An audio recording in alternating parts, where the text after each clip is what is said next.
Good evening, all those that are joining us on Facebook Live and in the Zoom room. Welcome, welcome. Please shout out where you're coming from and the places and spaces that you are in. Please like and share. At this time, we want to make sure we have all the voices at the table. We will be taking questions and answers from audience members as well. Welcome, welcome. Please like and share.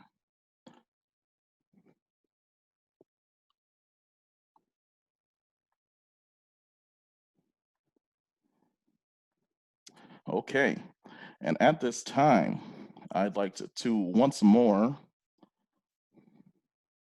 welcome each and every one of you for joining us for this virtual conversation on such an important and impactful day, and that day is Juneteenth. There have been many celebrations that have gone on statewide and abroad, and we want to make sure that we end our day with a conversation concerning the Black agenda and its relevance to this election. And I will be your host. I'm Alderman Alder Brackeen from the great city of New Haven. And it's an honor to serve on the Connecticut leadership team for Vice President Joe Biden here in the state of Connecticut. And I'd like to first give our disclaimer that everyone on this panel are coming from many places and different spaces, and that this is not an endorsement of the candidate tonight or of any organization doing such endorsements, but each and every one of them are speaking from their own personal spaces and places, and they will be helpful in facilitating this conversation concerning the Black agenda. And as most of us know that are probably tuning in on such a pertinent subject, the Vice President did address many of the civil unrest that we've been facing as a society here in America, in particular around breaking down the system of racism and inequality that ever so pervades our society. And Biden did lay out a plan in which he is seeking to deal with systematic racism, economic inequality, which talked about outloading the chokeholds, the stopping of transfer of weapons of war to police departments, improving oversight and accountability, and creating a model use of force standards all across the board. And Joe Biden knows that without the Black community, that anything that we're talking about on tonight is vitally important, and it must be dealt with, and hopefully a victory on his part. He's seeking to rebuild the economy, in particular, bridging the gap that has been pervading in America for hundreds of years at this point for the Black community. And tonight, we're going to highlight his agenda, the Lift Every Voice plan, and how that's the beginning. It is a living document, and we are seeking to get feedback concerning that on tonight. And we will begin our conversation. And I'd like to welcome my panelists. All right, we already have questions coming in. Great, great. If you have questions, please do put them in the chat. We are welcoming them. First, we'd like to introduce the National Director of African American Engagement, Mr. Trey Baker. Welcome. Well, thank you for having me, Alderman, and thank you for putting on this panel with leaders from the community and from the Divine Nine in particular. Big shout out to the Noops.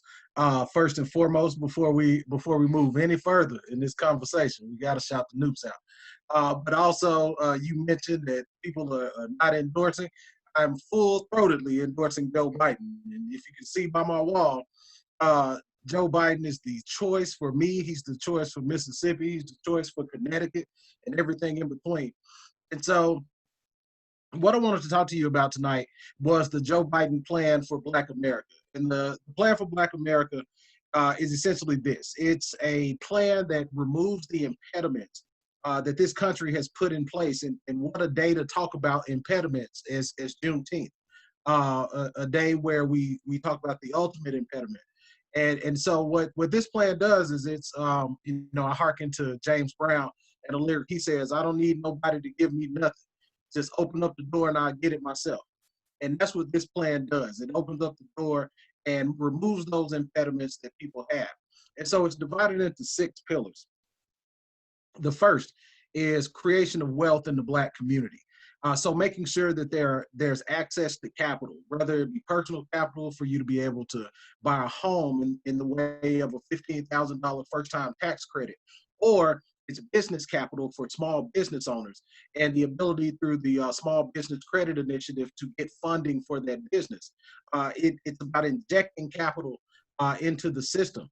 The second thing is around education and making sure that from, what we in Mississippi say, from the rooter to the tutor. So from universal pre-K all the way into K through 12, making sure that in areas that are Title I areas, that there's additional funding for pre-K, making sure that there's universal pre-K across the board, which would be absolutely fantastic for the African-American community.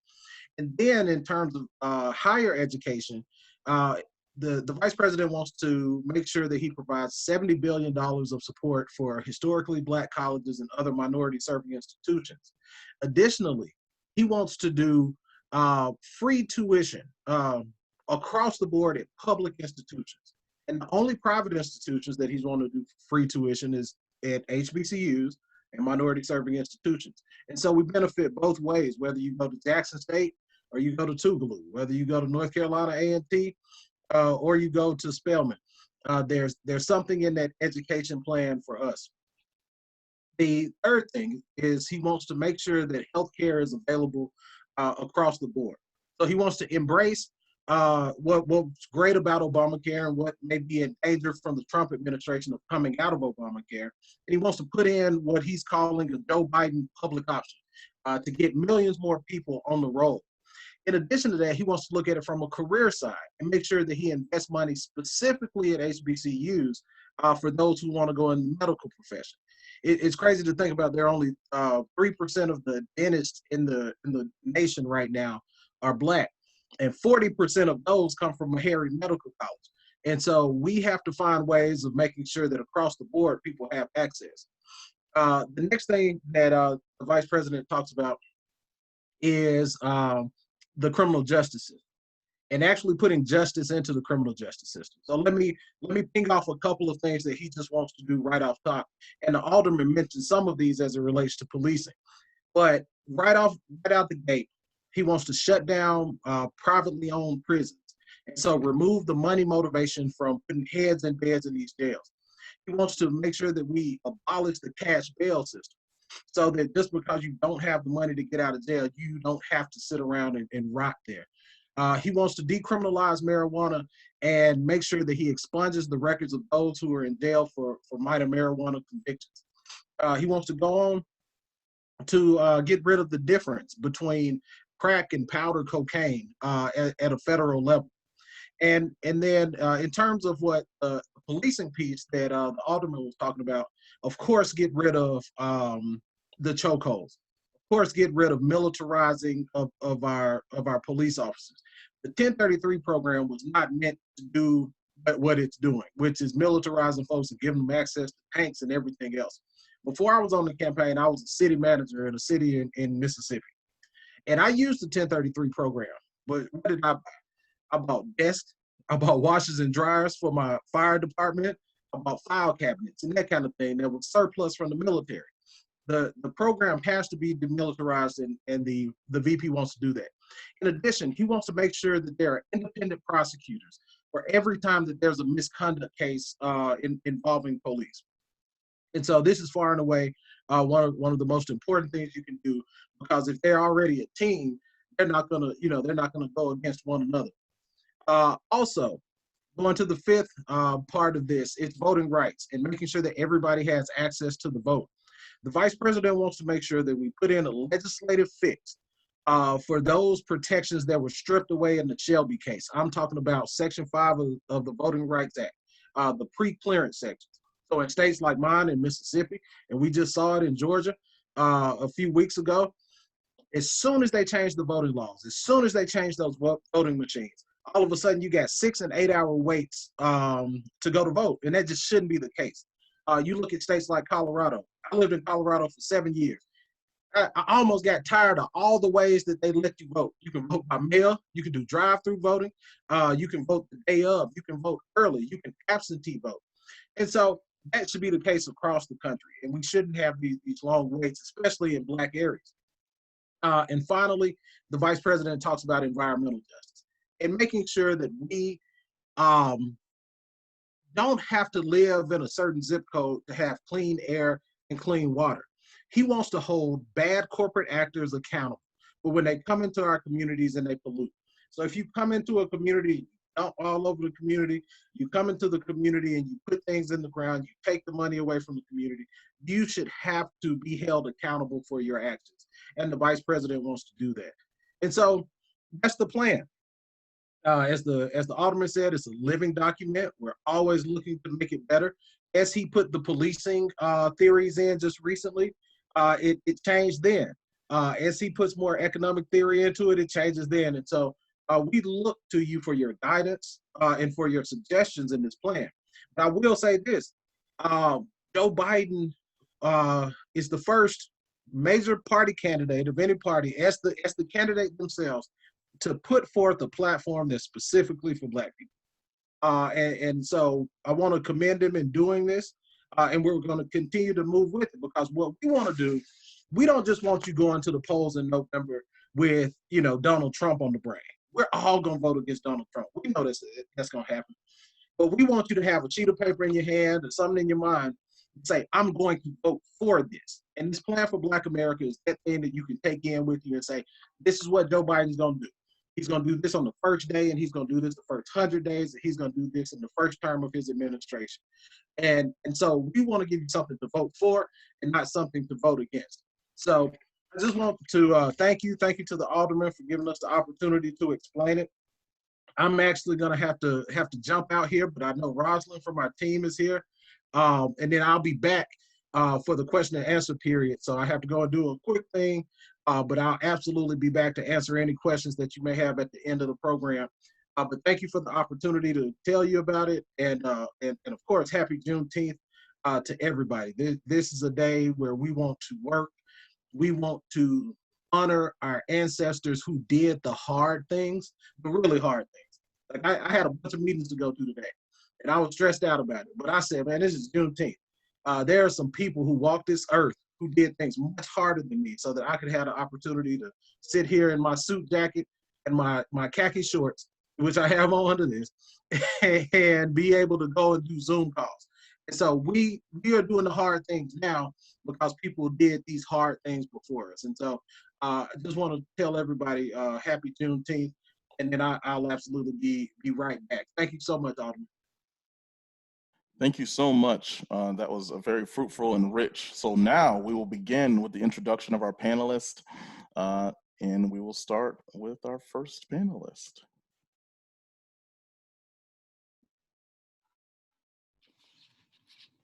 Great. Thank you, Alder Brackeen. You ready for me to begin? Okay. So good evening, everybody. I am Karen DuBois-Walton. I am first thank you for the opportunity for us to come together as a community and reflect upon the Vice President's Lift Every Voice Biden plan for Black America. I certainly appreciate being included. I want to reiterate the comments that everything that I say tonight is my own personal opinion. While I'm a proud member of Delta Sigma Theta Sorority Incorporated and proud to be the president of Elm City Communities, the housing authority in New Haven, I am not speaking on their behalf this evening. I'm speaking as myself. I do speak, though, as someone with a long history and study in the practice of psychology of social oppression and racial trauma, working in community psychology, in community building, and in housing policy in both governmental and non-governmental roles. So the need for a specific plan for Black America recognizes the failure of this nation to ever truly reconcile and repair the damage inflicted on people who are descendants of enslaved Africans and who today carry the ongoing burdens of 400+ years of oppression, racism, exclusion, and marginalization. The very symbolism of holding this discussion on Juneteenth cannot be overlooked. Juneteenth recognizes the end of slavery of slavery was kept from those enslaved in Texas until 2 years after their freedom had been granted, is emblematic of this nation's failure to recognize the humanity, the rights, and the existence of an entire group of people, symbolic of the delayed justice that continues to this day. And so with that, I do offer a few thoughts on the Biden plan. First, I hope that Vice President Biden can infuse all of his work through an anti-racism frame. Without expounding on that in great detail, I encourage him and his advisors and his team to be fully versed in what it means to be anti-racist. It requires action. It requires reparative work. It requires centering those who've been marginalized. It requires sustained action until the disparities noted between racial groups in every sphere, from housing to education, to wealth accumulation, to property and business ownership, to healthcare, all of those disparities are eliminated. I'd ask Vice President Biden to revisit his thinking on reparations. Secondly, efforts must be organized around ensuring that the housing crisis in this country is addressed. It is a crisis of supply, and it is a crisis of cost. The wage growth in this country has increased by 6% since the 60s, while housing costs have gone up during the same period by 60% on average, and in many areas by much more.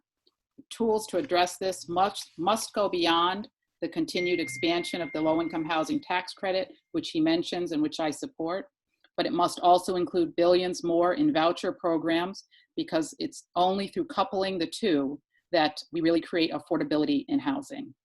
Additionally, the plan must address the skyrocketing costs of housing. We must resist the urge to believe that developers and the market will address the needs of our lowest income families. Further, I urge you to move away from concepts of minimum wage and begin to embrace the concept of housing wage. We know what it costs to live in areas, and we must make the work in those areas pay the amount, the wage that it costs to live there.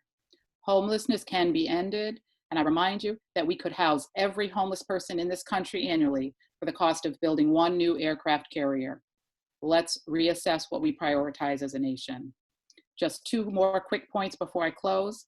I urge Vice President Biden to connect housing development with the incorporation of broadband internet.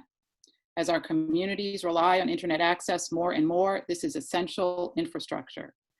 As we're relying on distance-based learning and education and remote healthcare and more, this is critical.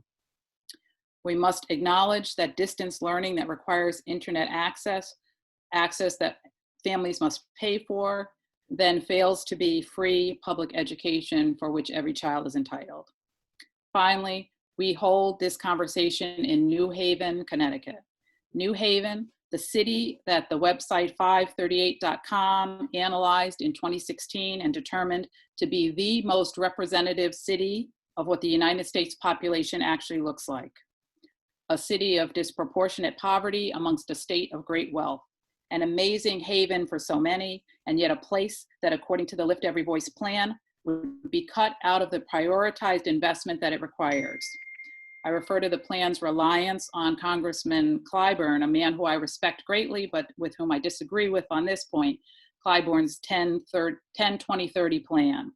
I urge the Biden campaign to revisit this county-based formula because it's inequitable to northeastern states like Connecticut. Again, I thank you for the opportunity to offer comments and certainly appreciate the breadth and depth of the Lift Every Voice plan. Thank you.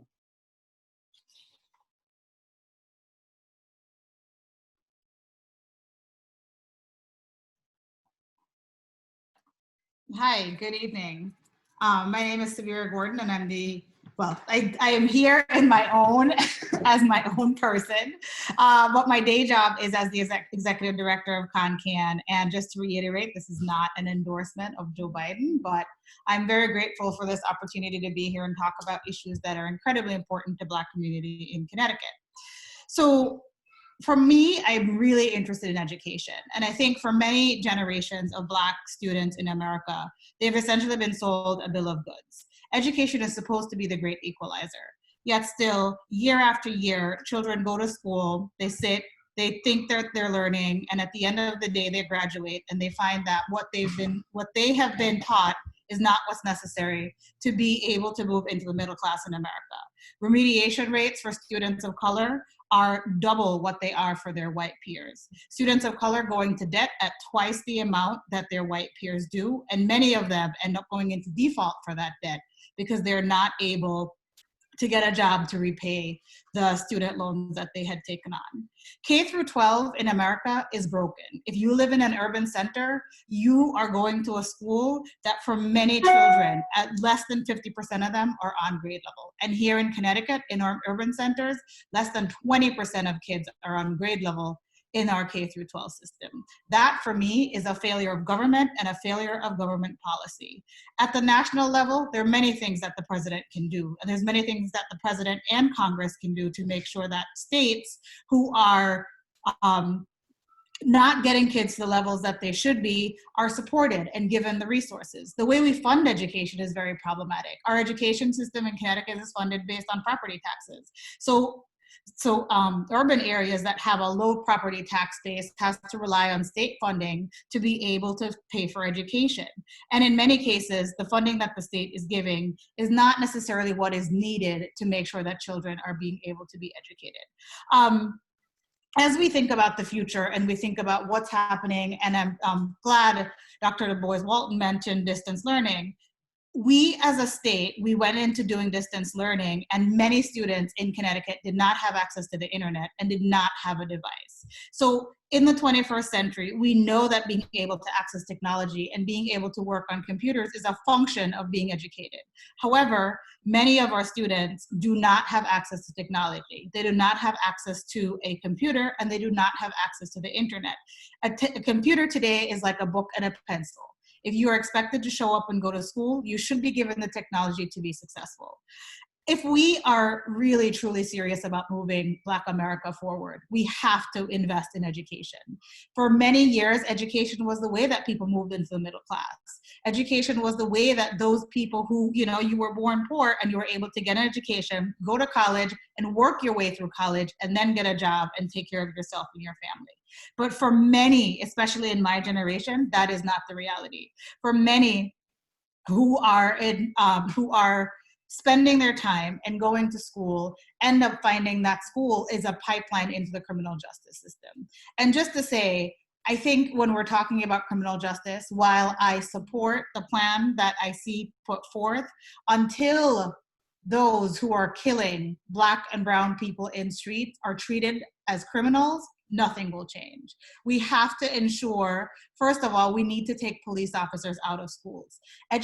Schools are there to educate students. Schools should not be a place where you walk in and you're traumatized once again by seeing the police officers that you're traumatized by on the streets. So I'm very excited by this conversation and look forward to talking to the rest of you this evening and look forward to the questions. But I just want to say having a Black agenda is great, and I think it's wonderful, but delivering on that promise is going to be the most important thing as we move forward. We need to ensure that every single child, and I'll say this again, every single child in America is reading on grade level by 3rd grade. They build prison cells based on children who are not reading by 3rd grade. Thank you. Good evening, everyone. My name is Reverend Stephen Cousin. I'm the pastor of Bethel AME Church in New Haven. So I want to thank my alder, Alder Brackeen, for inviting me once again, and to all the panelists I sit with you on this evening. Everything is pretty much has been said, and I just want to add just a little bit to it. What the issue that I see right now is you look at the gap between the haves and the have-nots, where it's widening, where you can look at education, you can look at housing, you can look at just food insecurity, whatever the issue is, it's widening, where right now the middle class is being phased out in this country, where you're really only looking at 2 levels as we speak. And I need a plan that's really going to prop up the middle class. And everything that we're talking about is about actually getting a head start or getting a leg up. But what about the families who are just struggling? Where I was told that all I got to do is go to high school, actually get a good education, and then I'm all set. But yet I have family who graduated from college and still can't afford to actually move into their own apartment or actually go into their house because the jobs are not there. Until we really start addressing our economic situation, where those receive a $1,200 stimulus check, and that was gone within the first 3 days, how do we expect us to really survive in this pandemic with other mounting costs that we may occur, where we can't afford for our refrigerator to go out, we can't afford for our lights to go out, we cannot afford the smallest of things because it just exasperates the situation. So what are we going to do to really address the economic equality? There's so many levels, but I really believe there has to be an infusion. I stand with Dr. Karen DuBois-Walton, where we really need to talk about reparations, and we need to talk about being able to eliminate student loan forgiveness. And so those are the really things I'm looking at to really help out the middle class, because as of right now, that base is shrinking. It's either you have it or you don't. And I need a plan that's going to address my particular situation at this time. Thank you.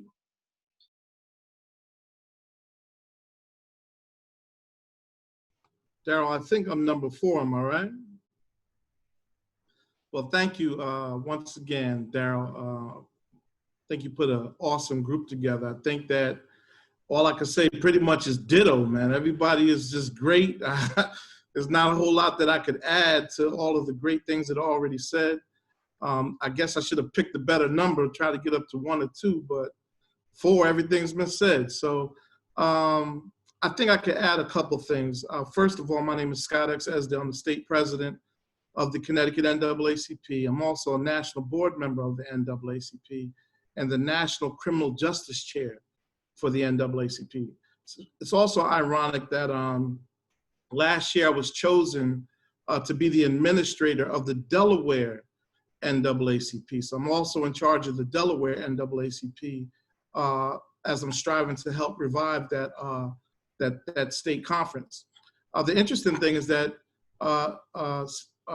Vice President Biden is also from Delaware. So I got an opportunity to meet many people that he grew up with, people that he has worked with over the years.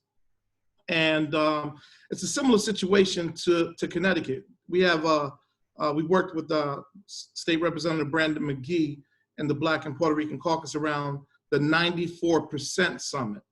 The 94% Summit. 94% of the Black community in this last state election and consistently has voted for the Democrats.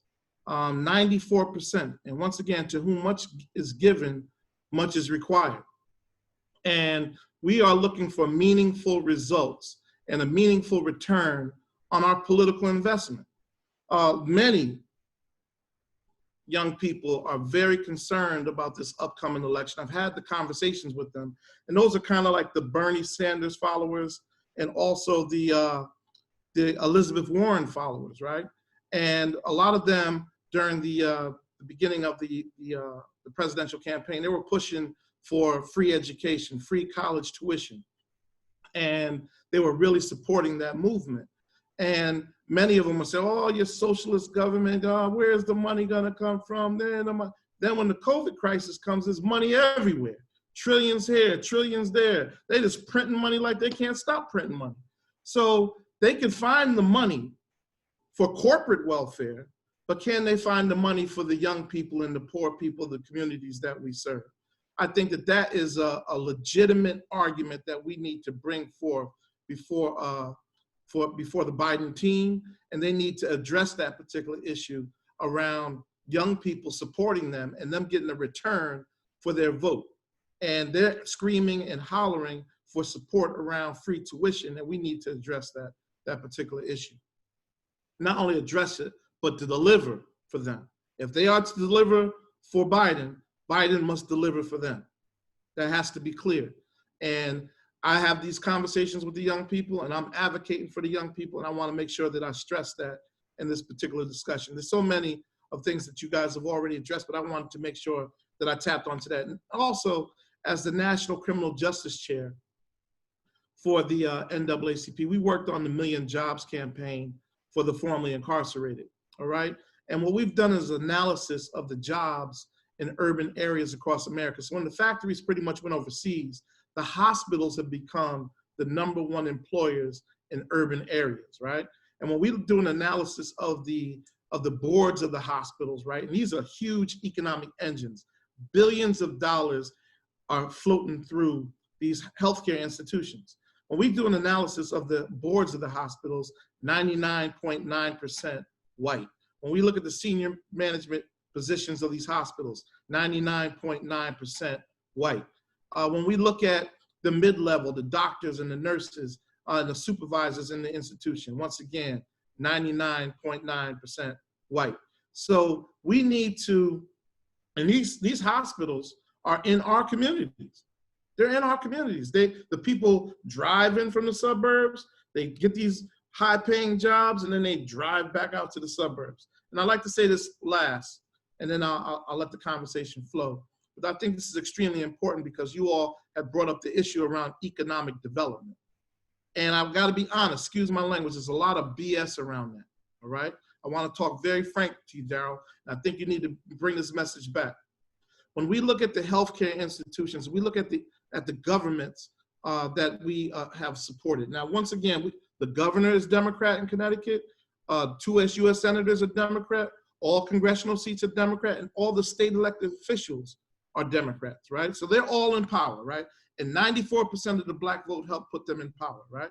But when you look at the healthcare institutions, once again, the #1 economic engines in our communities, out of the $5 billion that they spend in procurement every year, they only did $100,000 worth of business with Black-owned business. And that's why I say it's a bunch of BS, and that's why the young people are not having this no more, all right? And we as leaders can't have it neither.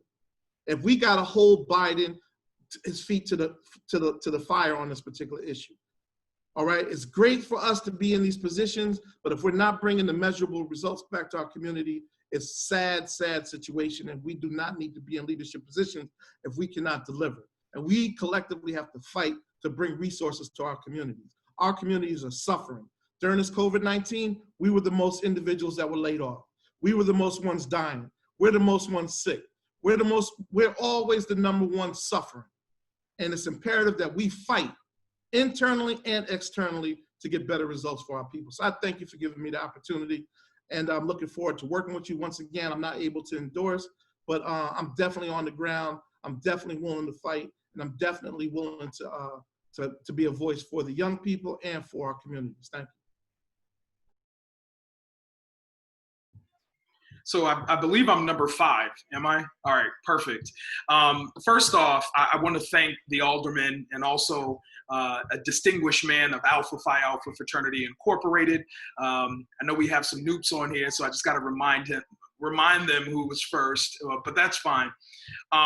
Also, if you hear a little background music and folks laughing, it's my brother's first Father's Day. So I could not have planned this. It was just bad timing all around. So forgive me in advance. But I second what everybody has said with respect to providing some input to Vice President Biden on his plan for Black America. My name is Brandon McGee. State representative for the 5th Assembly District here in Hartford and Windsor, Connecticut. I'm also chair of the legislature's Housing Committee and chair of the Black and Puerto Rican Caucus here in the state of Connecticut. You know, Dr. Walton already mentioned everything that I wanted to mention. Scott, he hit it. And then my phone went out when Subira got on, but I support everything she said as well with respect to education. But I kind of want to hone in on a little on the housing side.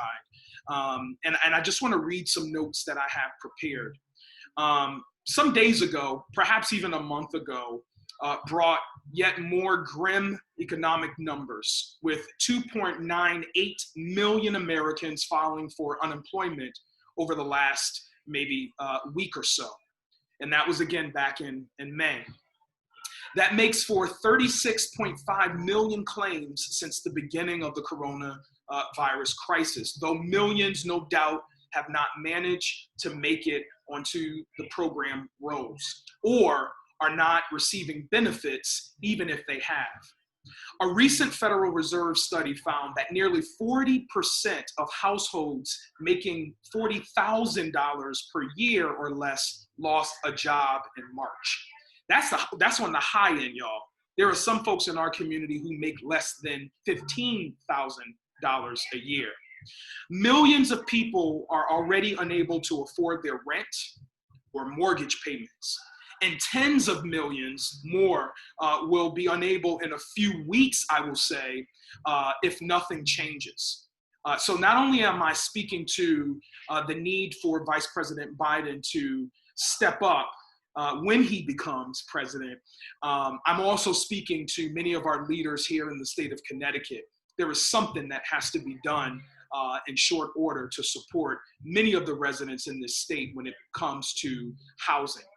And I'll end on this. America is facing an amazing, or rather major, housing crisis. And either the economic rescue programs need to be strengthened and extended, or we need some of the cancellation of rent and mortgage payments until things return to normal. And I'll end there. You talked about police brutality. You talked about the criminal justice system, education, economics, Juneteenth, you name it. We have to stop talking and we've got to do something. And I believe at this point, Black America, we have an opportunity to really shed some light on all of the disparities that have taken place, but provide some action and put some money where all of the areas that we're highlighting on this evening. And so I look forward to this continued conversation. You got a lot of folks on here, and I'm sure even more on Facebook. But again, thank you so much, Daryl, for this opportunity, and Rosalind for the work that you're doing with the Biden campaign. Thank you. All right, let's get started. So I am really going to add a layer of context to move this conversation even further. I'm often reminded when I hear the term Black Agenda of the convention, the Black Convention that happened in 1971, 1972. There was a comprehensive plan that was proposed then. And it was a huge document. Hundreds of, not thousands of individuals came together in Gary, Indiana, and created essentially the Black Agenda for that time. And as I were to review that document, I can't help but to think that a lot of those things have still gone unanswered back then. And I want to know, what does it take? And it's a broad question, and feel free to answer it how you will, but what will it take to get, let's say we have this agenda, and there's, in theory, there is one, the Lift Every Voice plan that is a living document, and we can certainly add to it. But how do we get it done? How do we ensure that it's, accounted for and accountable? And I could answer part of the question even myself, which is to say we definitely need to take the Senate back. I'm speaking as a Democrat. We have to get the Senate back. So that's one piece of it. But what are your thoughts around the context of it's been a long time coming, and how do we get it done?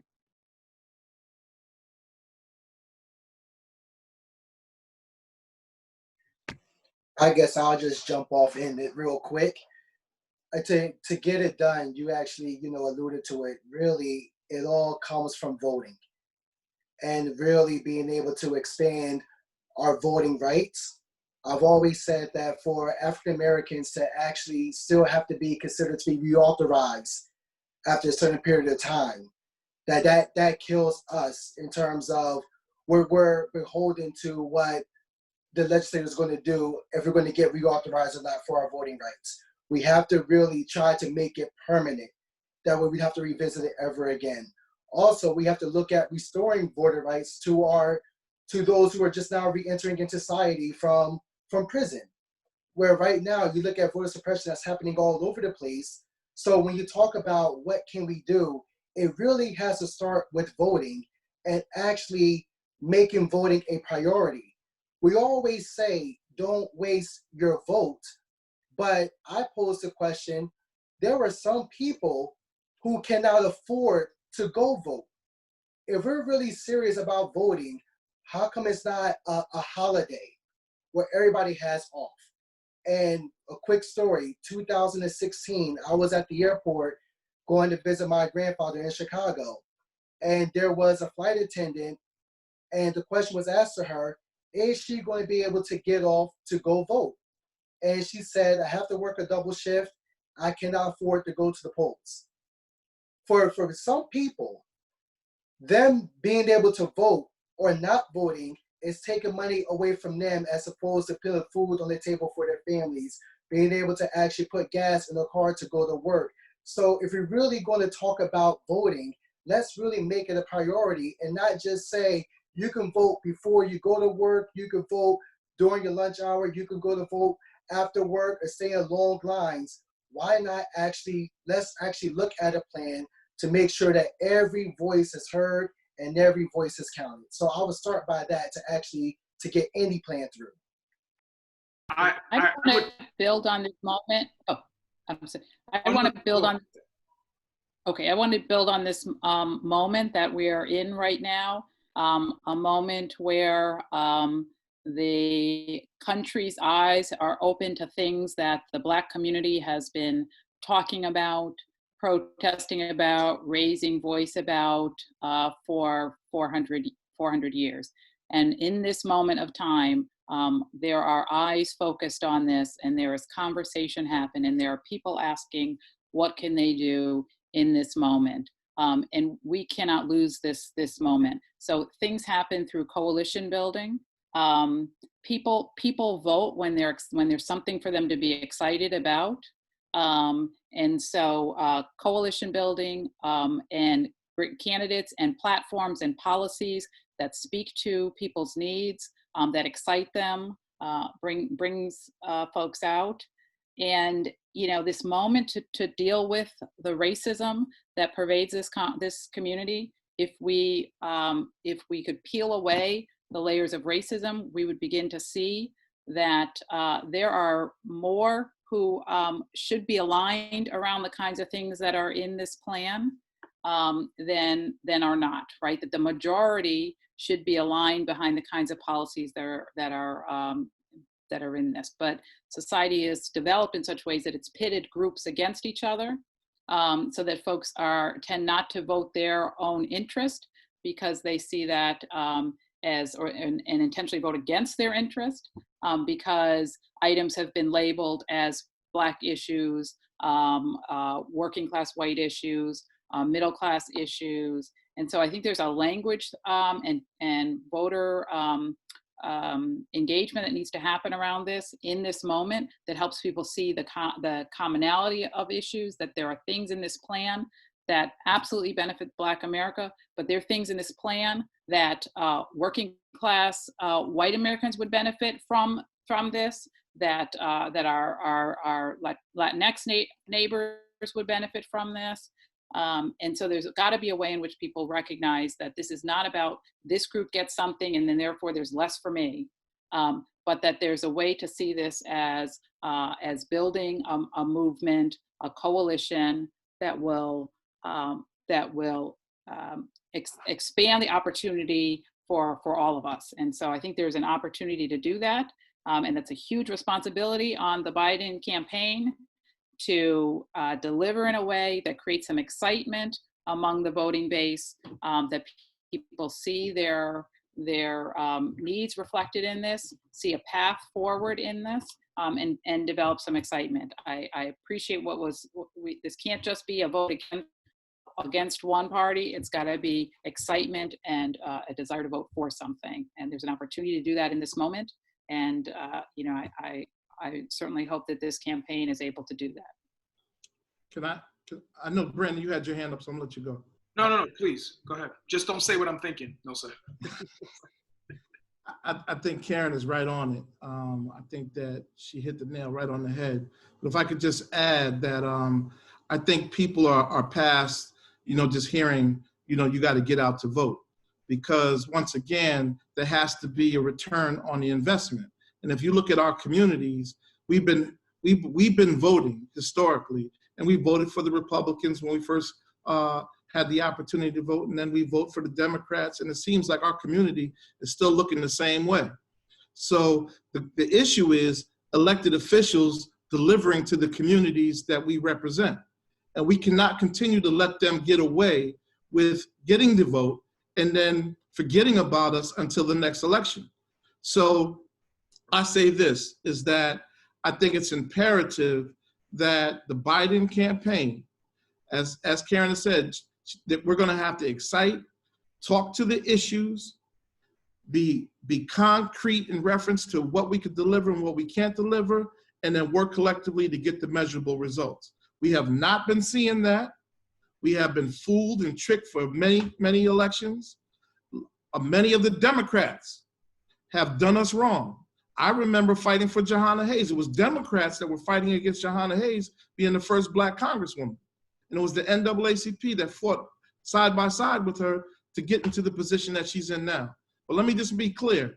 All of the Democrats are not our friends, all right?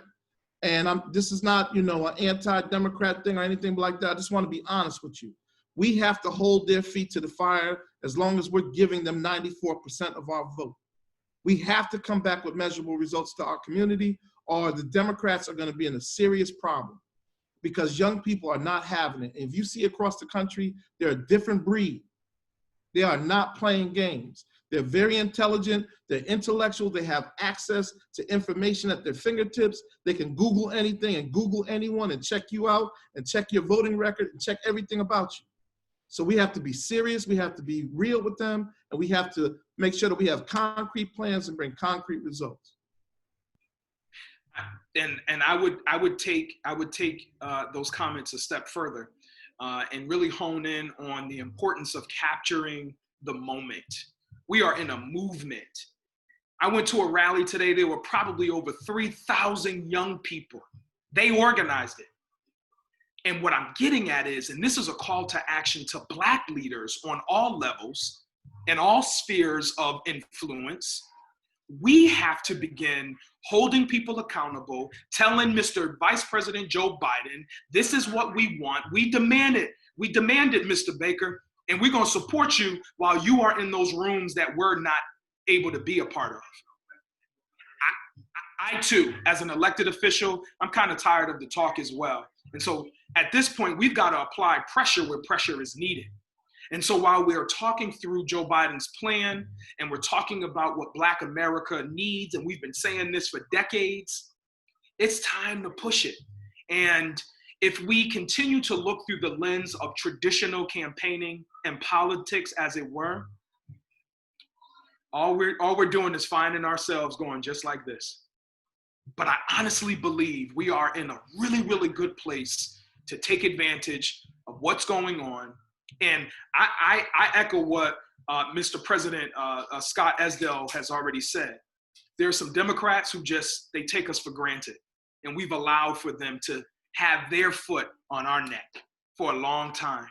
But I'm also saying that this is not an anti-democratic, fight, because we know that Joe Biden he's the guy for us. And this is not on behalf of Alpha or any other organization. This is Brandon McGee.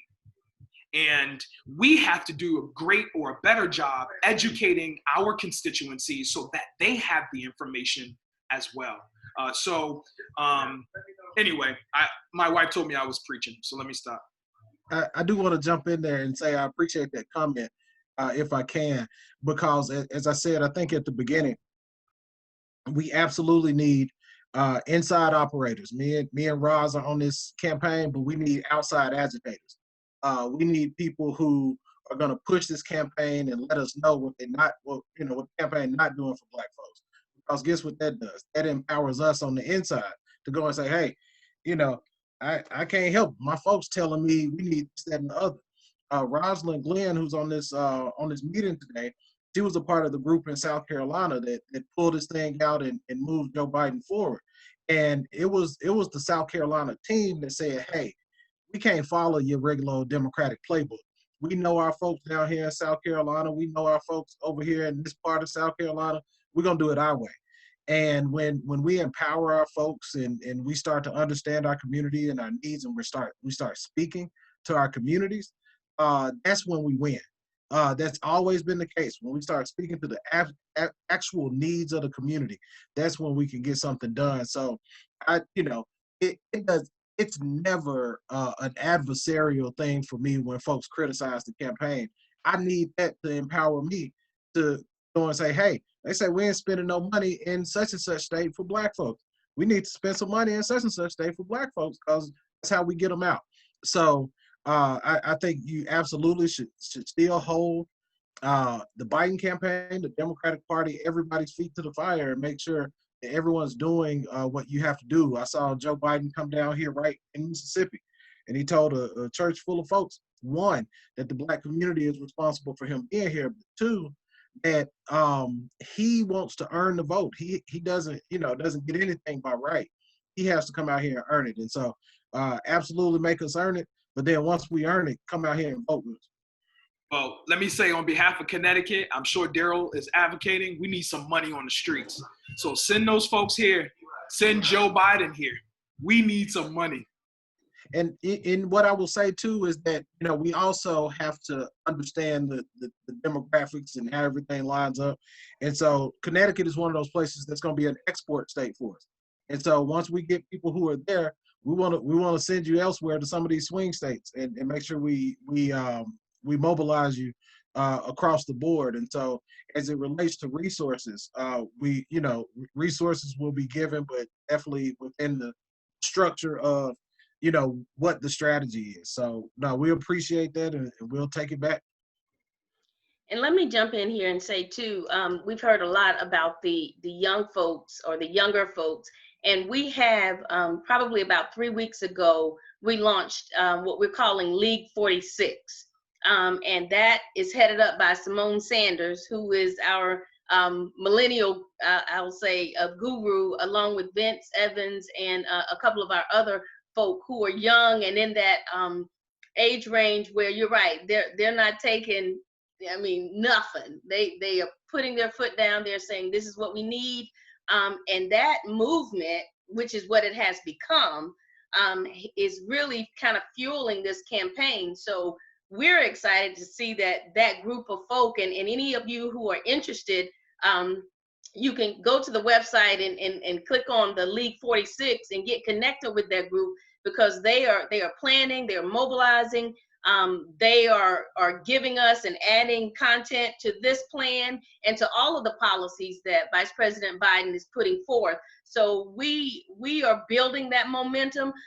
We even have had some of the folk that have come over to us once Senator Sanders suspended his campaign, and folks have said that we can't afford to have what we already have another 4 years, so we've got to do something. But we are here now, and we're going to demand, as you all have said, we're going to demand that you guys hear us, Vice President Biden.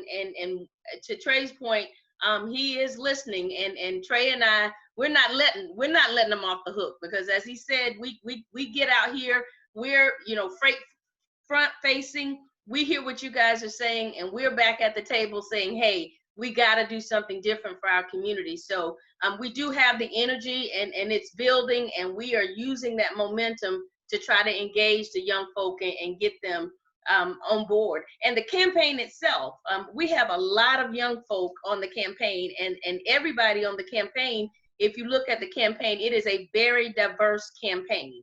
And so we believe, because we're starting here, as we take it on, when we win this election, that same diversity and inclusion is going to be across the board.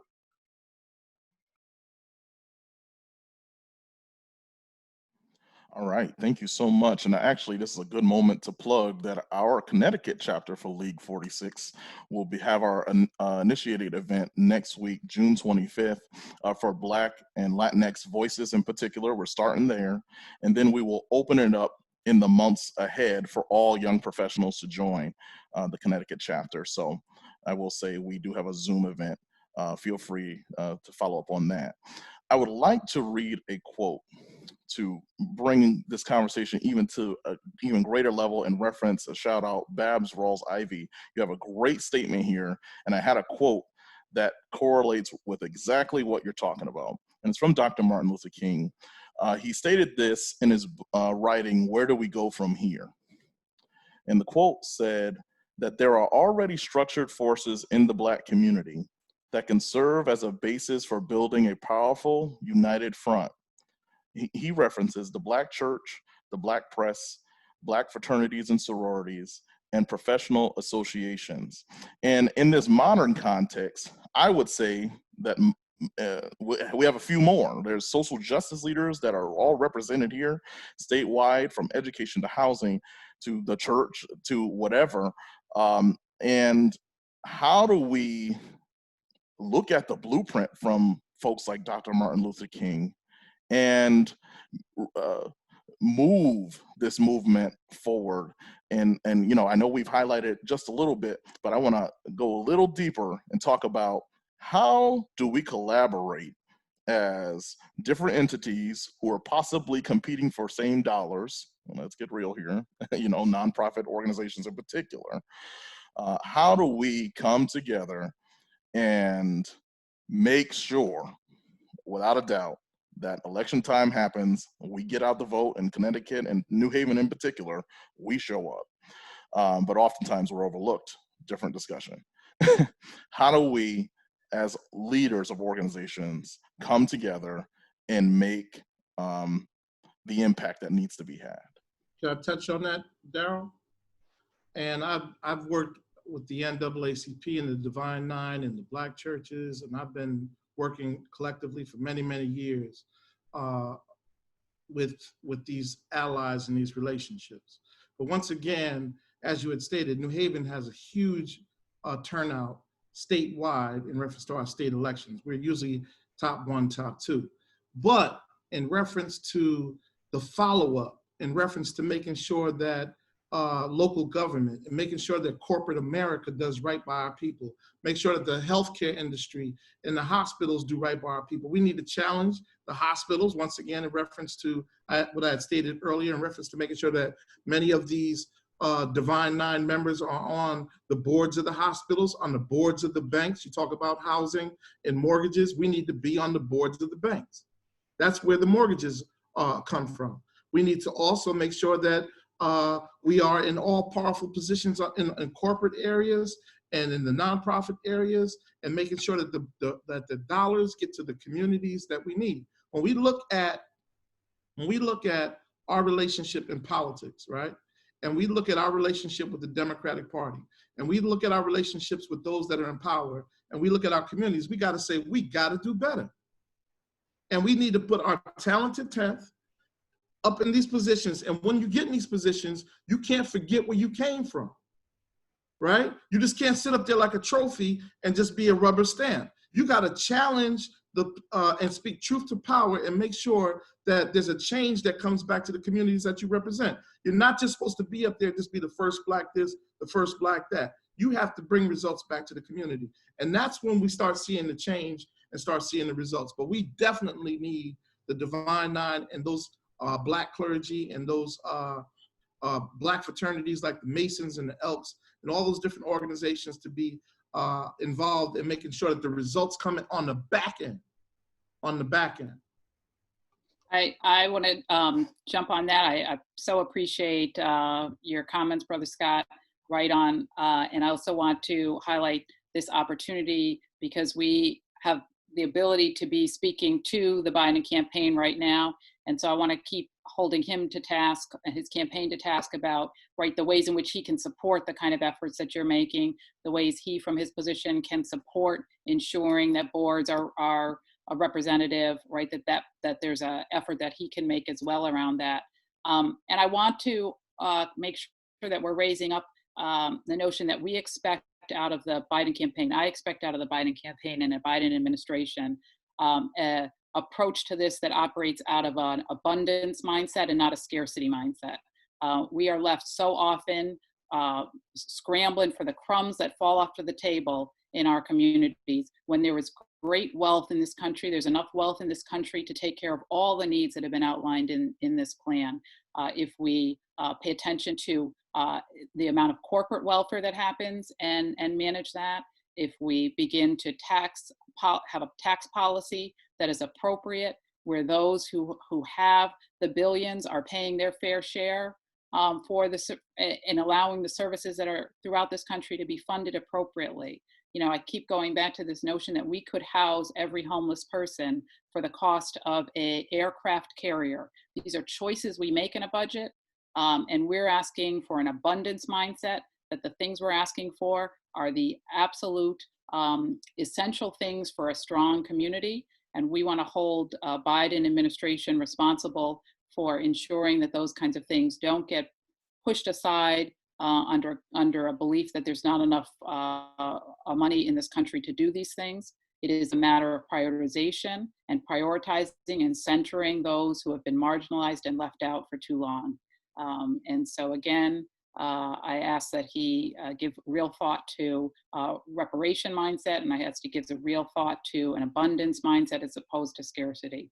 We are worth more than the crumbs that fall off the table in this community. We as people have built this country, and we are asking for nothing more than what we are entitled to and overdue on. Can I thank you, so that was so well said. But I do want to say something about investing in community and civic engagement. We talked about voting. However, in the Black community, we need to think about beyond Election Day. I think for many times we see campaigns come out, and 2 weeks before election, they zoom into the cities and they pull out the numbers, and then on election night, we celebrate.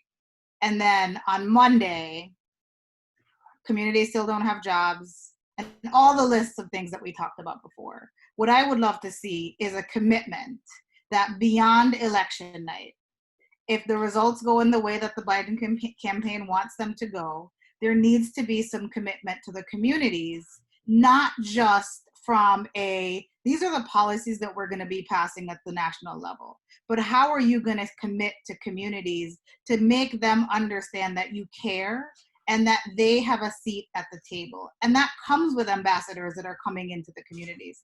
That comes with creating places within communities that the Black community feels safe talking to you about their issues and know that someone's listening, and it's not just going to fall on deaf ears. And in the next 4 years, someone's going to come around and tell them how great of a person you are for their community. So while I agree 100%, we definitely need to get folks out to vote, but we need to be investing in communities to be civically engaged. The reason why we have such bad representation in many places is the Black community is not used to being civically engaged because we don't get a seat at the table. There are positions on boards all over this state that are sitting vacant because we don't have a civic engagement mindset in our communities. And that's because we focus on voting. And that's because politicians focus on asking folks to vote and not to be a part of the solution. So I just want to say that we want to make sure that when after November or even before November, we're working with communities and building the bench. Representative McGee is a great state representative. Who's coming behind him?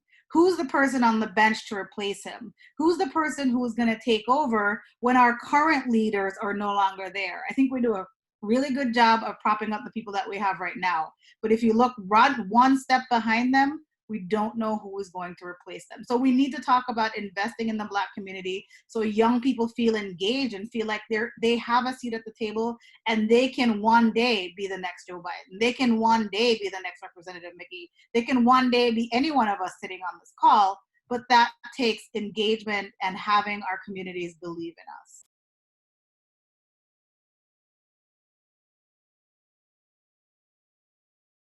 I'd just like to agree with everything she said and associate myself with it. No, I think that's absolutely right. Absolutely right. So many times people come and they ask us about solutions that, quite frankly, they should be able to get somewhere else. But that's because people aren't involved. Before I came onto this campaign, I was a city manager in a town in Mississippi. And, you know, your local officials, you know, from election commissioner to your county commissioners to county supervisors to your mayor to your council people have such a direct impact on everything that you do in your life every day. And so people, you know, come out every 4 years, but we need you coming out every 2 years and every 6 years and in the off years and when there's a special election too, because that's what it's about, is about going to these, I mean, you know, people complain about what cities do and what counties do and what the federal government does. But then if you go to a budget meeting and you see 2 or 3 people there, being civically minded is very important, because that's the only way to hold people's feet to the fire. You don't, you know, you can threaten to take away the vote on election day. That's, you know, that's fine. But if you show up at that Tuesday night council meeting, if you show up at that hearing on planning and zoning, if you show up at that state representative's office when they go to the state house, they're gonna have to listen to you. They're gonna have to do something about it. And so, up and down the ballot, we need to make sure that we're plugging everything away. We don't want you to just vote for Joe Biden and leave it alone. We in this country right now have an opportunity to take back the Senate, because I can come up here and I can tell you all the things that we're gonna do in the plan for Black America.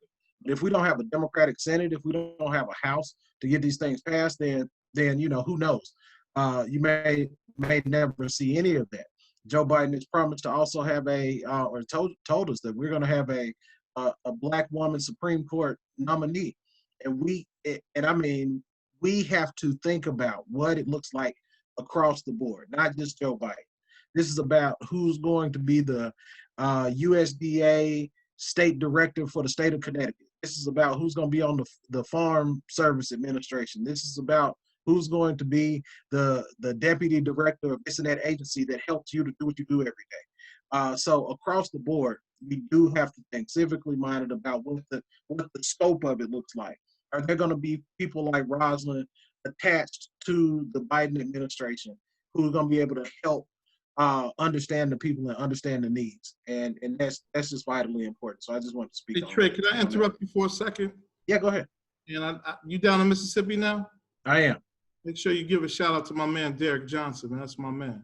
That is one of my mentors. All right. We came in together as state conference presidents. But I would say this because I think Karen hit this earlier in reference to, you know, the local politics is one issue, but it's very clear that Joe Biden was pretty much on his way out in reference to this presidential election until South Carolina delivered for them.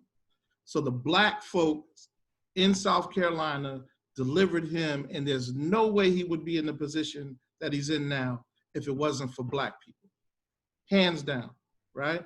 So, I mean, in your conversations, in your dialogue, this is really the gauge or the measure of the future of politics in America.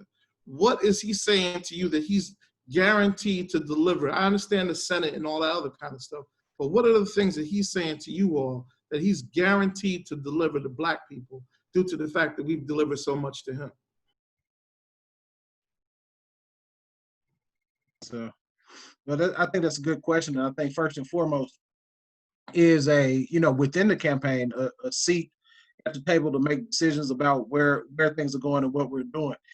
Cedric Richmond is the campaign co-chair. Lisa Blunt Rochester is also campaign co-chair. So when it comes to decisions about what we do within the campaign in terms of where money is going, where we're hiring people, we just brought on somebody to do Black media ad buys, and so we're putting Black media out into the field and making sure that we put our money where our mouth is in terms of using this campaign as a way of spurring economic growth as it relates to just the radio stations and digital advertisement that we do. So we're absolutely doing that, and we're doing that earlier than just about anybody at this point. But going forward and looking at his looking at the plan that he's putting forward, I think we start right up top with what's current and with us right now as it relates to policing, and putting federal constraints on chokeholds, making sure that there are special prosecutors in these cases of misconduct, making sure we demilitarize our police. Those are things that he can do right out the gate. without asking anybody's permission to do them. And so he's already told us that he's doing that. He's already going to make the investments in the historically Black colleges and make sure we make the investments in universal pre-K and then also in our Title I schools. So on the education front, he can, those are things he can do just as a matter of appointing somebody who isn't Betsy DeVos to be the Secretary of Education. So minority teacher recruitment, because 5% of the teachers in the school system are all white women from the suburbs. Exactly. And so that's why that's a part of the plan. And I encourage everybody to go and check it out. It's joebiden.com/Black America. But pushing for minority teacher recruitment, particularly in our HBCUs.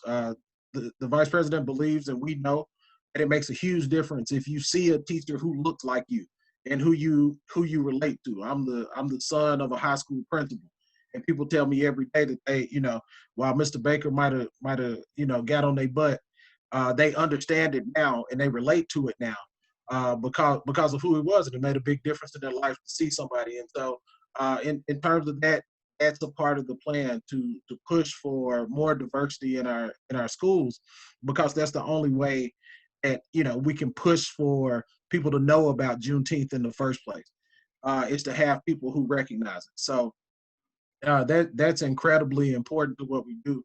And I mean, I think and I don't know in Connecticut about particular issues, but this environmental justice piece is big. I live in a community where a corporate bad actor came in and dumped a substance called TCE into, and that's the same substance from the Pelican Brief.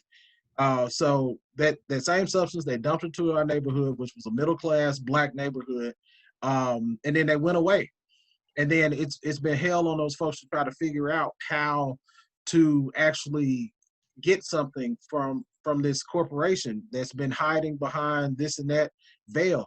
So, the Vice President wants to come in and give the EPA the authority to hold these bad actors accountable.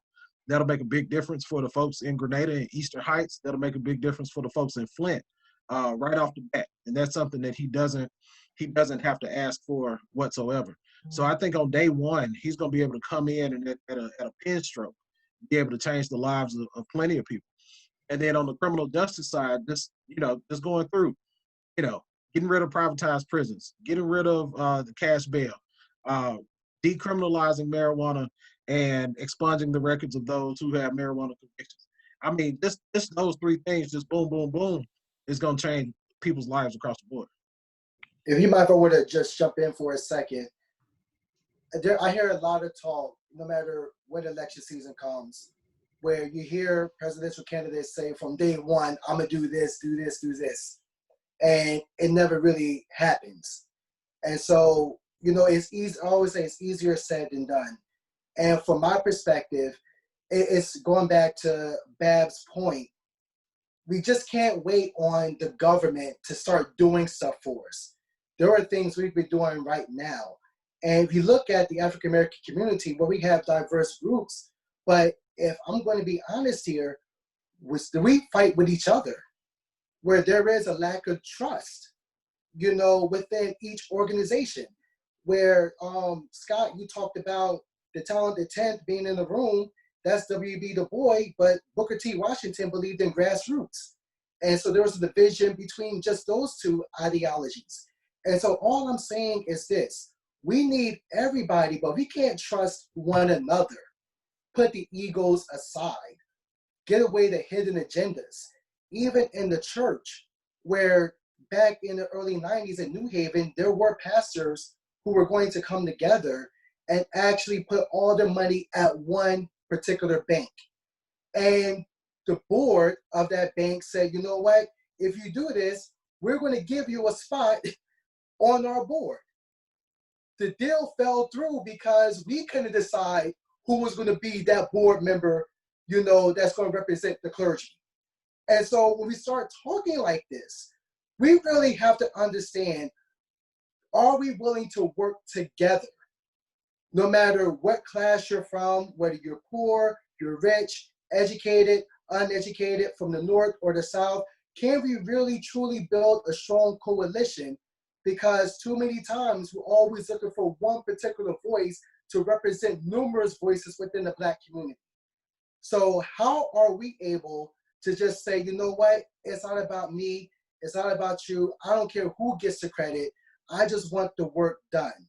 So we shouldn't have to wait for a person to get elected in order for things to happen. There are some things we could be doing right now for ourselves to actually talk about economic prosperity and further growth. That's all I wanted to say. You know, we can't lose sight of the fact that when Vice President Biden was running for vice president, he was running on a ticket with President Barack Obama. And the excitement in our community, we did not have to beg people to come out and vote for that ticket. And it's because it was inspiring, it was rooted in hope, it offered a vision, it's something that many of us never thought we were going to see in our lifetime. And our community came out in power and voted, and did it 4 years later, right? And I think what we're looking for, from my perspective, is something that's going to ignite the base in the same way. Simply having been the vice president to the first African-American president isn't going to do it. Most people are not going to take the time to read the entirety of this plan. So delivering what's in this plan in exciting ways to the community, in ways that makes the community believe it's there and it's really going to happen and they're going to benefit from it, I think is so huge. I'm excited to hear that you're working with, it sounds like with an African-American communications team. I think that's exciting. I hope that there's a good deal of spend out of this campaign that's going into the African-American community. And I hope that it will generate a message that is as exciting as when Vice President Biden was on the ticket with President Obama. So actually, I'd like to raise an audience question that is completely aligned with what this panel has raised. What is the Biden campaign going to do to address the lack of enthusiasm for him amongst Black Americans, particularly young Black Americans who have no faith that their quality in life will drastically improve, have lost faith in the system, and might opt to sit out in this election? Good question. That's an amazing question. I don't work for Joe Biden yet, but you know, for me, and this might come off as just a critique of the campaign. I haven't felt Joe Biden in the state of Connecticut. And when you begin to talk about how do we get people excited, people are on the front lines now protesting, and they're fighting, and they're frustrated. And Joe Biden needs to be on the front lines with many of the people, young people that are out there right now. So you want to get folks excited? I don't want to hear nothing about campaign slogans. Meet me where I am. And that is stepping out, being a part of these protests and rallies and these war cries of more justice, more equity, more funding, and the list goes on. So I just wanted to add that in there when we begin to talk about engaging more and more young people and people to be a part of this Biden, Team Biden. You just got to step in. And maybe I'm missing the news. Maybe he's been out to rallies that I've missed, but it'd be nice for him to come to Northeast. And I'll just chime in here too, because we have been doing that work. He has been kind of out and about, and we can make sure that you guys get listed on what we call our dose of Joe, and it just keeps you engaged and lets you know where he is and what he's going to be doing. But to the point of what he's doing to enthuse folk and what the campaign is doing to enthuse folk, we know that there is a concern, I'll say, of the energy that he lacks. But what he does bring is his experience, and his experience says, I've got to surround myself with the people who can then bring on the other folks, like the Simones, like the Treys, like the Vinces. He has kind of done that as it relates to the campaign and put people in position. And you know, it's always interesting. You know, we go from state to state and we hear these conversations, and it varies from state to state, you know, in terms of what people are seeing. And I think a lot of that has to do with the strategy of the campaign. Connecticut happens to be one of our, I like to call, or in Vince's words, our good children. We already know we have Connecticut to the extent as it relates to, you guys are a Democratic state. And you've done that work. And so we need your help kind of in other states, as Trey mentioned. So it looks like we're not paying you attention, but it's not that we don't want you, we don't need you, we do need you, but you are the good child. It's always the good children that kind of gets left out, right? Because they can usually take care of themselves. And I'm not saying that, that we need Connecticut to kind of help us in the other states. And so you may not see Vice President Biden there as much. You may not see him on the ground as much, but he is in the states where we know we've got to kind of pull people, or we call them our battleground states, and making sure. So while we don't have, we're running a 50-state campaign, if you will, but the resources are being dispersed where they are needed most. And I do feel like when you guys get connected with the League 46, especially some of you look very young, and I think you're going to find that grassroots effort, the work that they're doing, I think you're going to see that enthusiasm that you perceive may be missing. It is there, and we are picking up speed every day in terms of making sure that we energize that and giving them that assignment, if you will, to help us engage their peers, because we do recognize we're going to need it. So I think those are some of the things that we're doing.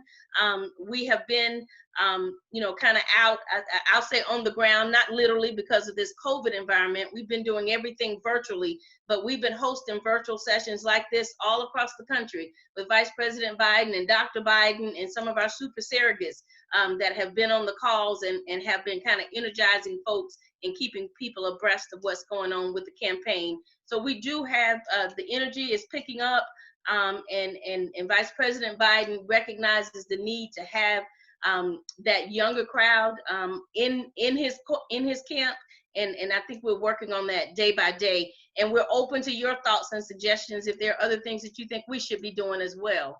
So I just wanted to kind of chime in there on that. You better get Michelle Obama.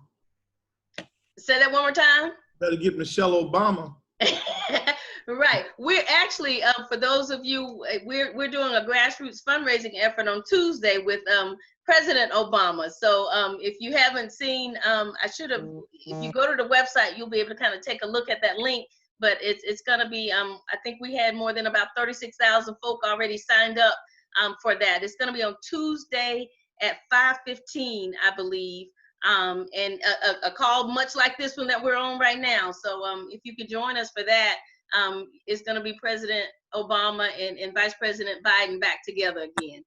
So to everybody's point regarding the level of excitement, where we can talk about experience all we want, but let's not forget politics is part theatrics.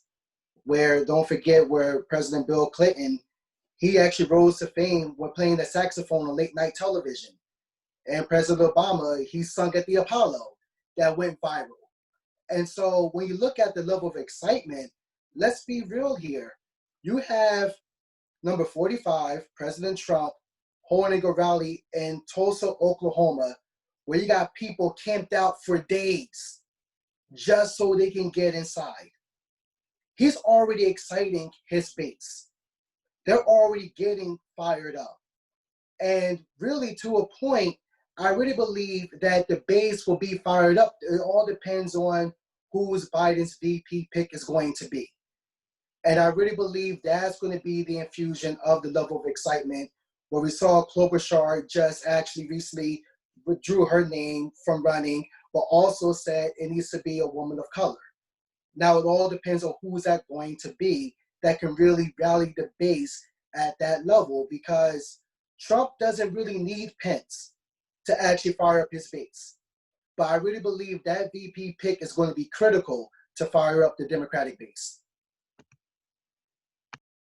I think if I can jump in, just one thing, we do have to be realistic and have to be thorough in our thinking about this in this moment. We're in the grips of a pandemic that was in a lot of ways avoidable because of the incompetency of the president who we have there right now. We're in the grips of social unrest that's being poked and prodded by the president who's there right now. Our economy is spiraling, and you have a man who is, cavorting with foreign leaders and was impeached for cavorting with foreign leaders to try to find out information about someone else. And his base is going to be full of those types of people who, in the state of Mississippi, they're waving the state and Confederate flags, and they're going to be fired up. But I think that we have to start talking to people about being fired up, about being able to make a change and being able to do something and have policies and have people involved who are gonna change all of this that's sitting in front of us right now. So like I said about the plan, it's something that you can vote for instead of being just totally something that you can vote against in terms of Donald Trump. But we have to start going out, and the thing is, Joe Biden is not Barack Obama. Joe Biden's not Bill Clinton necessarily, but he's Joe Biden, and we have to find ways of making sure that we can tell the story about how you should be excited about the fact that if Joe Biden's the president, then your community will be better. And so that's the challenge, I believe, is that making sure that we're out here saying, yes, I'm excited, I'm thrilled about Joe Biden, because all of our lives are going to be better. My kids' lives will be better. My family's life will be better. And that's what's so key. If we get pent up, like some were doing early, and because I guess, well, it's hard for me to explain in terms of this is how the process works. Joe Biden is that candidate. Joe Biden has put forth plans and policies and everything else. And so it's incumbent upon us for those who aren't engaged, those who won't, we have to find ways of making sure that we meet them where they are and tell them why this is important to your life. And connect that with what's happening in the streets right now. Connect that to the protests that are happening right now. This is all happening for a reason. And these are things that Joe Biden wants to fix. So I did want to speak to that part, and I did want to also speak to just the nature of going out in a COVID world right now.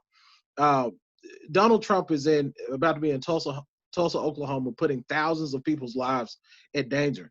The thing about Joe Biden is he's showing leadership in not pulling such stunts and making sure that the people who he wants to support him are healthy and safe. And so that's the narrative that we have to take. And not that Joe Biden's not out. No, Joe Biden's not out because don't nobody need to be out.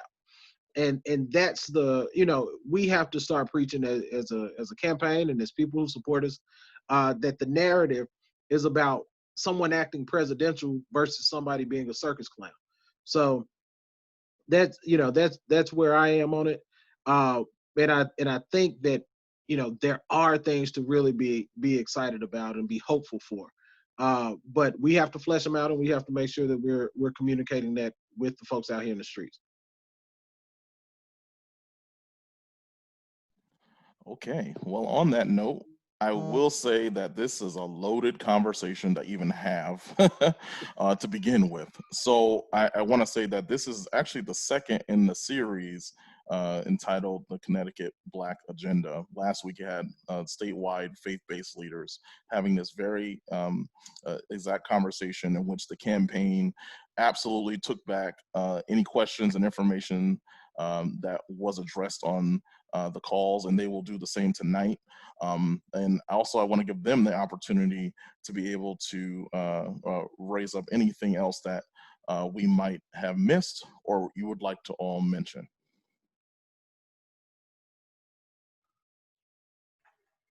I can jump in here real quick and just say that, at the end of the day, we all know what's at stake here for our community.